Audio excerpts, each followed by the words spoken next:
Danantara Indonesia untuk itu harus dikelola dengan sebaik-baiknya, dengan sangat hati-hati, dengan sangat transparan, dengan saling mengawasi. Harus bisa diaudit setiap saat oleh siapapun, karena ini sekali lagi adalah milik anak dan cucu kita, milik generasi penerus bangsa Indonesia. Danantara tidak bisa diaudit oleh BPK maupun KPK. Semakin mengerikan bukan? Karena Danantara akan mengelola aset sebesar 9.000 triliun. Lantas apa jaminannya? Belum lagi kabarnya Kaesang akan memperoleh posisi di Danantara.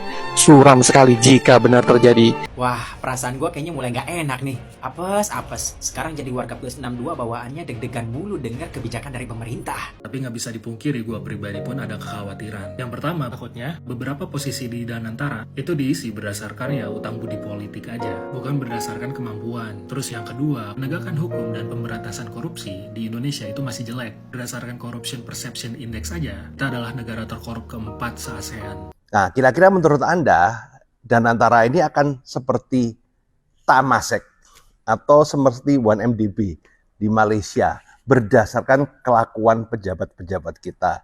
Assalamualaikum warahmatullahi wabarakatuh. Kembali lagi di channel Prayoga Muhammad. Gimana kabar kalian semua? Semoga baik-baik saja ya, dan dilancarkan segala rezekinya. Ya teman-teman semua, Danantara sudah diluncurkan tanggal 24 Februari kemarin ya teman-teman semua. Dan ini masih menjadi perbincangan publik ya kan. Ada pro dan juga kontra. Apa sih itu Danantara? Kalian pasti sudah tahu semua ya, dan sudah dijelasin juga oleh para netizen.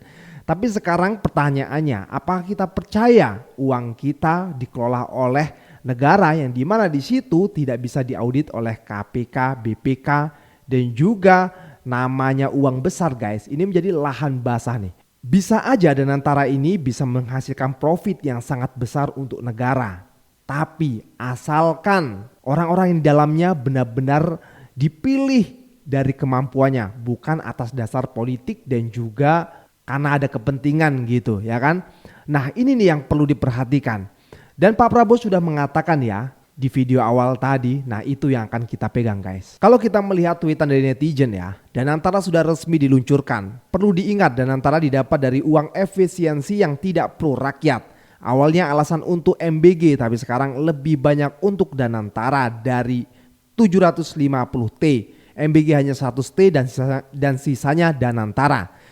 Nggak percaya karena perilaku oknum pejabatnya masih belum bisa dipercaya. Banyak contoh seperti Asabri, Jiwasraya, Taspen, Bumi Putra, masih ada yang lainnya. BUMN dapat untung untuk Danantara, kalau buntung minta penambahan modal dari APBN yang 85% pendapatan negaranya dari pajak.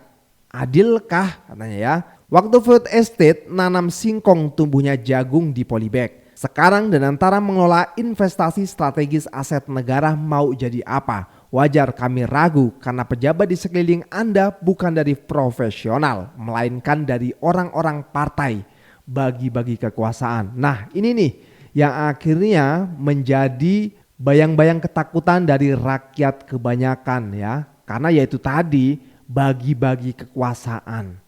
Bahkan di situ ada juga loh Kaesang yang katanya bakal dapat jabatan juga.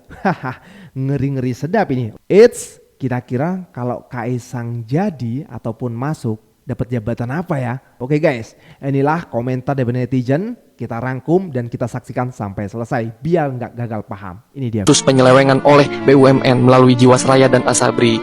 Apalagi Danantara tidak bisa diaudit oleh BPK maupun KPK. Semakin mengerikan bukan? Karena Danantara akan mengelola aset sebesar 9.000 triliun. Yakin akan dikelola secara akuntabel. Lantas apa jaminannya? Belum lagi kabarnya Kaesang akan memperoleh posisi di Danantara. Suram sekali jika benar terjadi. Siap-siap bombardir berita positif dari media mainstream terhadap Danantara. Kalau kata netizen, wih isi posisi apa dia? Kaesang Pangarep hadiri peluncuran Danantara. Dia punya skill apa? Adu gagasan aja nggak bisa. Emang orang Indonesia ndak ada yang lebih pintar apa dibanding bakule gedang goreng? Bisnis Kaesang mana yang jalan katanya. Kenapa sih selalu meresahkan Dan rakyat juga diam saja melihat kebusukan-kebusukan yang terpampang nyata. Nah, holding operasional, direktur utama 1 orang, direksi lainnya minimal 1 orang. Wih, apa nih guys? Ngurus pisang aja nggak becus cuma karena nafsu dia dan keluarganya aja yang rakus. Dia pikir dia hebat, dia pikir dia cool, padahal tiap detik justru menampakkan sifat aslinya dungu. Tunggu beritanya dia di posisi apa. Pak, Bapak kan sekarang lagi butuh duit banyak nih untuk investasi Danantara. Saya ada usul nih Pak, biar kita bisa menghemat anggaran lebih besar lagi. Katakan saja apa usulanmu. Jadi gini Pak, gimana kalau nanti tahun 2027 BBM bersubsidi kita hapus saja? Ide yang cukup menarik, tapi implementasinya bagaimana? Ya udah, jadi nanti tidak ada yang namanya subsidi untuk BBM, untuk solar, dan apapun itu. Terus? Nantinya kita terapkan BBM 1 harga. Kalau gitu nanti masyarakat bakalan marah dong. Tenang aja Pak, untuk meredam aksi protes masyarakat, subsidinya ini nanti kita akan salurkan berupa BLT. Tentunya untuk masyarakat yang memenuhi syarat. Boleh juga ya ide kamu. Iya Pak, dengan skema seperti ini kita bisa menghemat triliunan rupiah. Wah, saya setuju Pak dengan idenya Lord. Kalau bisa kita eksekusi secepat mungkin. Baiklah kalau begitu, masukannya akan saya pertimbangkan dulu ya. Wah, perasaan gue kayaknya mulai nggak enak nih. Apes. Sekarang jadi warga plus 62 bawaannya deg-degan mulu dengar kebijakan dari pemerintah. Per 24 Februari, Danantara itu resmi beroperasi atau launching. Buat yang masih belum paham Danantara itu apa, itu tuh semacam SWF gitu, lembaga investasi pakai uang negara dari dividen BUMN, efisiensi kemarin. Jadi sebagian uang negara ya diinvestasikan dulu nih. Kalau untung ya mantep banget, kalau rugi ya chaos. Dan SWF ini tuh bukan hal yang baru ya. Di luar negeri ada kisah suksesnya itu Temasek. Temasek itu punya portofolio 4.500 triliun. Punya saham di Alibaba, DBS Bank. Tapi kisah mengerikannya tuh ada juga dari 1MDB punyanya Malaysia. Bahkan kalau lu searching di Google 1MDB, itu yang keluar adalah skandal korupsi terbesar di Malaysia. Ada uang, ya ada kesempatan juga buat korupsi. Nah sekarang SWF-nya Indonesia, Danantara, itu gimana? Of course lah kita mengharapkan yang terbaik ya. Tapi nggak bisa dipungkiri gue pribadi pun ada kekhawatiran. Yang pertama, takutnya beberapa posisi di Danantara itu diisi berdasarkan ya utang budi politik aja, bukan berdasarkan kemampuan. Terus yang kedua, penegakan hukum dan pemberantasan korupsi di Indonesia itu masih jelek. Berdasarkan Corruption Perception Index saja, kita adalah negara terkorup keempat se-ASEAN. Itu semua bakal mempengaruhi kepercayaan masyarakat. Karena ya lu investasi pakai uang negara, uang kita, tapi ya khawatirnya penegakan hukum nggak terjamin, transparansi nggak terjamin. Kemarin aja pas Danantara ini muncul di publik, itu nggak dikit loh orang yang narik uang dari bank BUMN beralih ke bank swasta, sampai ngerahin buzzer pula buat ngejelekin bank swasta. Salam logika. Guys, ada yang punya perasaan sama nggak sama gua? Kok gua merasa ya bahwa sekarang ini sama saja dengan 3 periode, tapi pakai second account. Satu lagi guys, ada berita lucu. Ormas agama akan menjadi penasihat di Danantara. Ya Allah, koruptor tuh nggak takut sama Tuhan, apalagi sama ormas agama. Banyak banget yang minta gue buat bahas Danantara yang baru aja diresmiin sama Pak Prabowo Subianto selaku Presiden Republik Indonesia per hari ini. Ya kurang lebih Danantara ini ya badan pengelola investasi semacam Temasek ya Singapura dan juga khazanahnya Malaysia. Pertanyaannya apakah bagus si Danantara ini ya? Kalau menurut gue sih bagus-bagus aja kalau misalnya dipegang sama tenaga-tenaga yang profesional dan juga ahli di bidangnya. Terus juga harus dijauhin sama agenda-agenda politik gitu ya. Karena kita tahu kan korupsi ini di Indonesia nih banyak banget celahnya. Apalagi kan ini uang seger gitu ya 14.000 triliun yang diambil dari dividen BUMN dan sebagainya gitu. Ya, ini kalau misalnya udah dilihat sama orang-orang yang punya agenda nih ya, ini lahan basah banget. Tapi ya gue paham lah target Pak Prabowo memang harus ada game changer lah untuk merubah situasi Indonesia yang kita tuh selalu stuck di middle income trap, dimana ya pertumbuhan ekonomi Indonesia itu stuck di 5% gitu. Karena targetnya Pak Prabowo ya harus 8% lah at least biar kita keluar dari middle income trap. Karena yang kita tahu kan so far ya Indonesia tuh ekonomi itu sangat ketergantungan sama investor asing dan itu ya bikin kita stuck di sini-sini aja nggak maju-maju. Ya tapi apapun itu gue pribadi gue mendukung lah dengan adanya Danantara asalkan tadi ya Pak Prabowo bisa memilih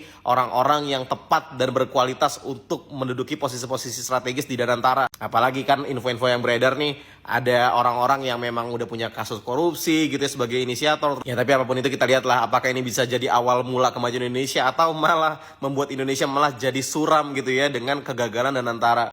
Danantara apakah ini bagus atau jelek bagi pemerintahan kita?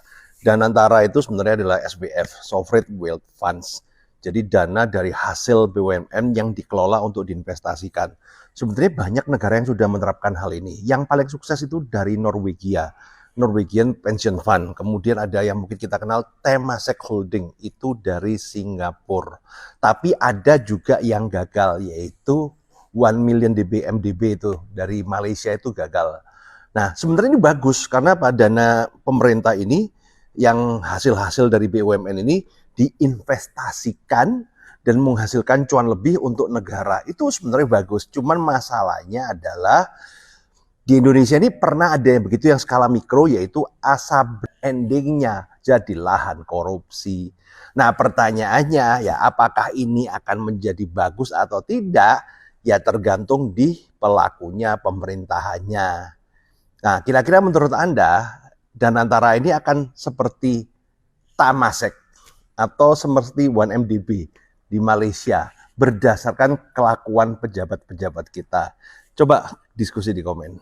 Cuman kalau ada campaign tarik uang Anda dari bank BUMN itu terlalu jauh. Itu ngaco guys. Danantara, yang katanya dibikin untuk menjamin kesejahteraan warga, belum berjalan, tapi kok udah gagal aja? Ya iyalah gagal, dari awal pembentukannya aja udah menggerus kesejahteraan warga. Sama halnya dengan efisiensi anggaran yang membuat banyak orang kehilangan sumber mata pencaharian, sampai penyusunan proyek strategis nasional yang gak rasional.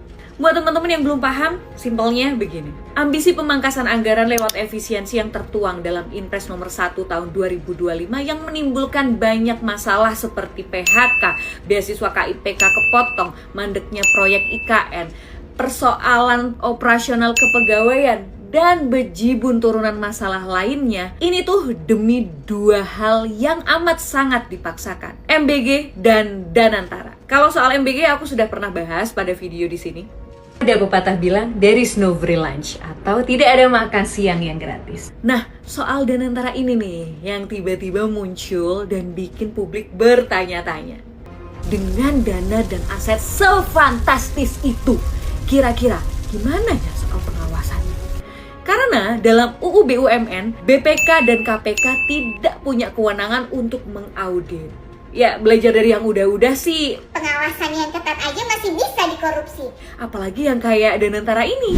Apalagi kalau pengawasannya justru dikasih ke presiden sebelumnya dan ormas-ormas. Ini Pak Prabowo sendiri loh yang menyampaikan dalam pidatonya waktu ulang tahun Gerindra yang ke-17. Ini beneran mau bikin badan pengelola investasi atau sebenarnya mau bagi-bagi kue sih? Kalau mau menunjuk ya orang-orang yang memang punya kapabilitas gitu ya, ekonom, guru besar, atau pakar yang memang ahli gitu di bidangnya. Kok malah jadi presiden lama dan ormas-ormas? Oh iya lupa, kan pendidikan di negara kita bukan sebagai prioritas utama, melainkan hanya sebagai prioritas pendukung. Dan ini nih, yang lebih gongnya lagi. Ketua tim pakar dan inisiator Danantara adalah Burhanuddin Abdullah, which is yang bersangkutan pernah dipenjara 5 tahun karena kasus korupsi BI pada tahun 2008. Silakan di googling sendiri. Kok bisa-bisanya mantan koruptor mendapatkan mandat sebagai ketua tim pakar? Gimana tuh? Kok bisa? Ya bisa lah. Kan pernah jadi anggota Dewan Tim Kemenangan Nasional Prabowo Gibran pemilu kemarin. Deket sama kekuasaan. Apa sih yang gak bisa? Konon realisasi Danantara ini terinspirasi dari Temasek Singapura. Padahal ya jelas gak bisa disamain dong. Kayaknya mereka pada lupa ya kalau akuntabilitas pejabat publik kita sama Singapura jelas jauh berbeda. Di sana mah terbuka, transparan, naskah kajian akademiknya jelas. Di sini tiba-tiba aja muncul tuh Danantara. Gimana? Udah sesak nafas lihat berbagai ulah pemerintah yang ada-ada aja tiap harinya belum?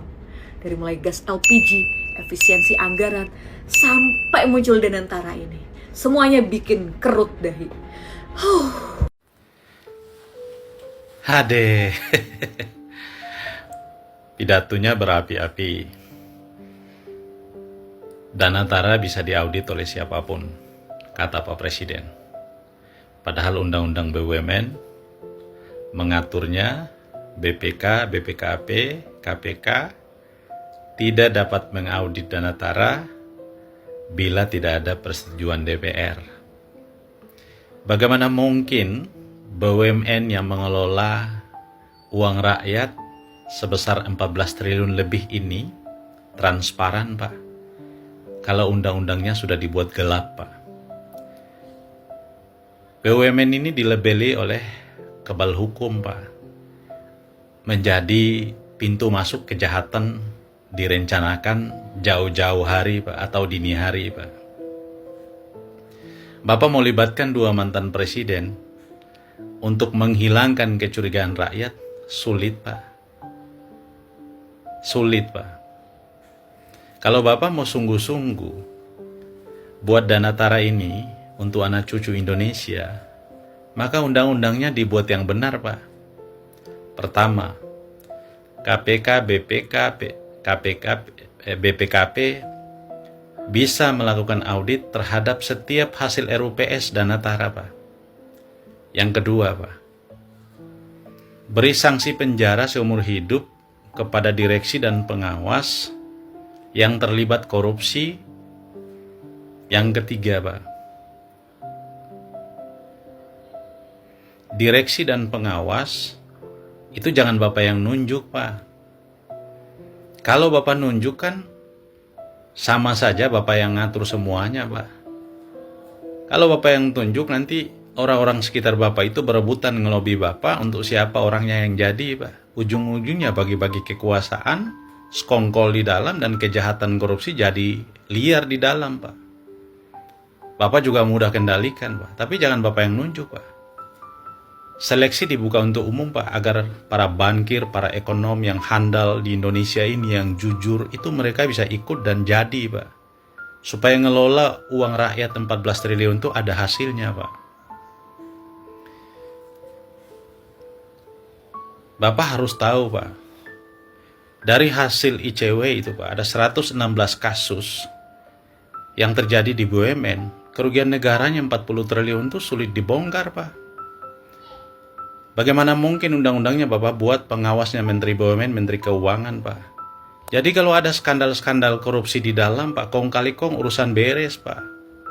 Yang kayak gini tuh bukan buat anak cucu Indonesia, Pak, tapi buat anak cucu pejabat, direksi, pengawas, pejabat sekitarnya, Pak. Rakyat tidak akan percaya, Pak. Apa yang Bapak lakukan itu, Pak? Bapak buat organisasinya, Bapak nunjuk pengawasnya, Bapak nunjuk direksinya, Bapak kasih modalnya. Kan sama jatuhnya kan kayak perusahaan Bapak, Pak. Karena Bapak yang presiden. Tidak ada yang bisa mengintervensi kewenangan Bapak sebagai presiden, Pak. Kecuali kejujuran, kemurahan hati Bapak, kebijaksanaan Bapak untuk Indonesia, Pak. Benar-benar berbuat untuk Indonesia, Pak. Baru kita percaya, Pak. Kalau undang-undangnya sudah menyimpang, Pak, bagaimana kita mau percaya, Pak? Ini hanya membuat kami menyatakan satu hal, Pak. Miris, Pak. Miris, sedih, dan membiarkan Indonesia begini terus sampai kapan, Pak? Bapak pidato sampai menangis tuh saya menganggapnya Bapak sungguh-sungguh, Pak. Tapi kalau undang-undangnya sudah kayak gini, Pak, bagaimana jadinya, Pak?